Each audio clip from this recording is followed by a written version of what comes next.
seja bem-vindo ao meu canal. Meu nome é Gediel Araújo, eu sou advogado, escritor de livros de prática jurídica e fui defensor público do Estado de São Paulo por quase 30 anos. Neste vídeo eu quero apresentar a minha lista de documentos que o interessado deve juntar à petição inicial do divórcio.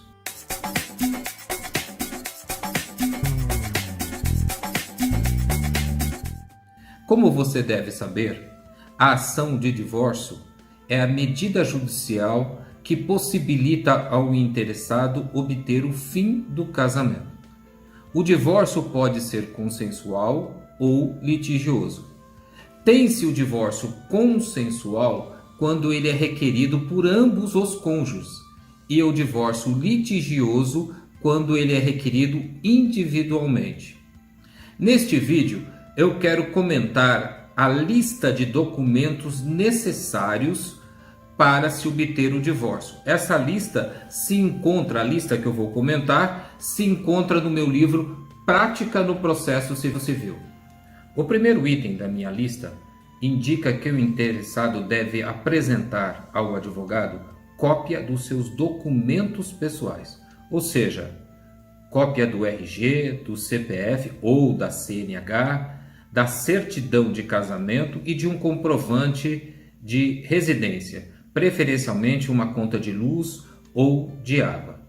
Estes documentos são necessários para corretamente identificar o interessado, o seu domicílio e, é claro, o seu estado civil. Já o segundo item da minha lista indica que o interessado deve apresentar cópia da certidão de nascimento dos seus filhos menores, assim como o RG e o CPF, caso disponíveis.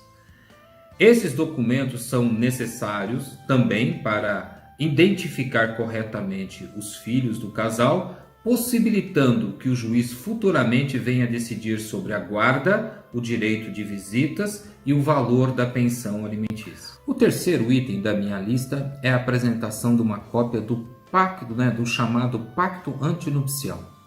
É claro, quando o casal tiver feito uso desse instrumento para escolher o seu regime de bens. Normalmente os casamentos são feitos sob o regime da comunhão parcial de bens, o chamado regime legal. Ou seja, neste caso, não há necessidade de se fazer um pacto. Quando dá habilitação lá para o casamento, o casal simplesmente indica que quer o regime legal. Mas não só o casal pode fazer as suas próprias regras quanto aos bens, como há a previsão de outros regimes de bens na própria lei civil, como o regime da comunhão universal, o regime da separação total de bens, o regime da participação final dos aquestos. Então, se os noivos desejarem adotar um regime diferente ou estabelecer as suas próprias regras quanto aos bens existentes ou futuros do casal, devem então fazer uso desse pacto, desse acordo que é feito no cartório de notas. E se esse acordo for feito, ele precisa ser apresentado no divórcio, porque ele obviamente vai servir de base para o juiz estabelecer a partilha dos bens que o casal vai arrolar. O quarto item da minha lista indica a necessidade de se apresentar a certidão de propriedade atualizada de eventuais bens imóveis do casal.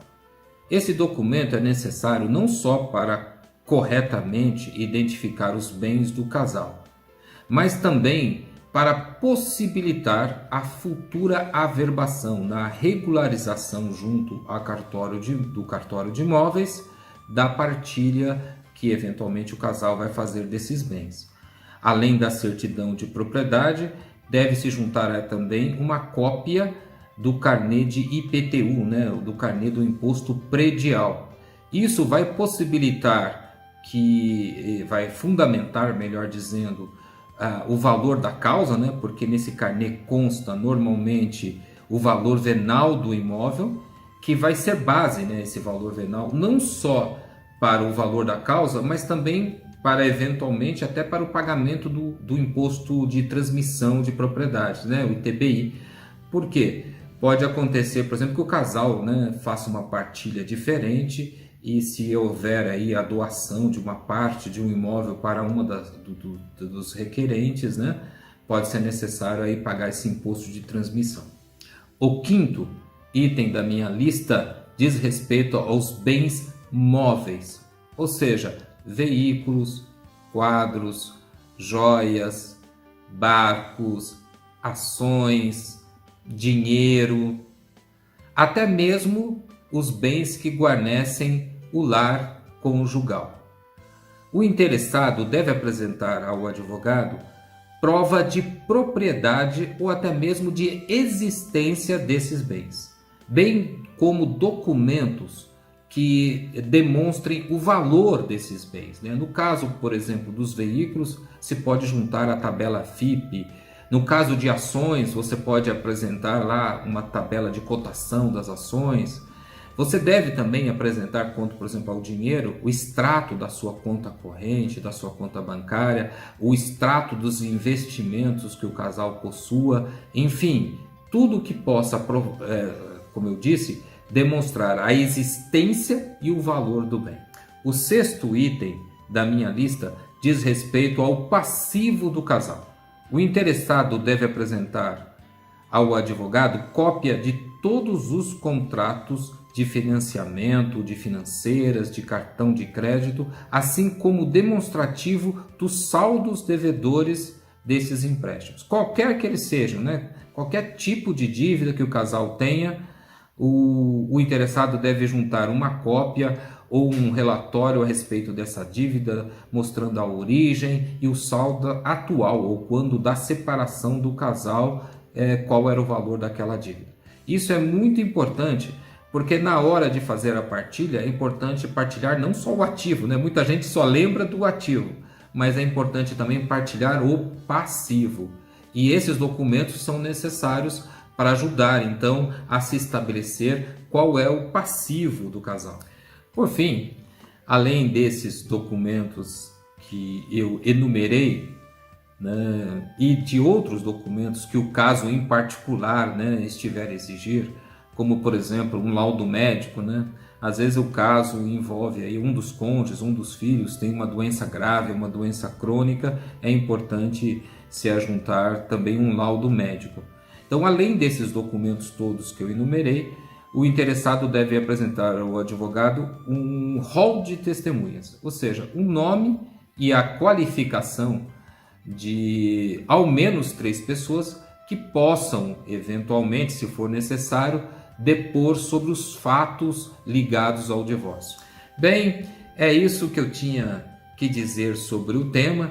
Se você quer saber mais, quer se aprofundar, estudar o tema, eu recomendo, né, que você consulte o meu livro Prática no Processo Civil, que tem essa lista que eu comentei, e também o meu outro livro, Prática no Direito de Família, onde você vai encontrar não só a lista de documentos, mas muitas outras informações sobre o casamento e sobre o divórcio. Eu espero que você tenha gostado do meu vídeo. Se este é o caso, não deixe de deixar aqui o seu like. Se ficou alguma dúvida, você pode deixar aqui nos comentários que eu vou tentar responder. Obrigado por ter assistido o meu vídeo e até o próximo.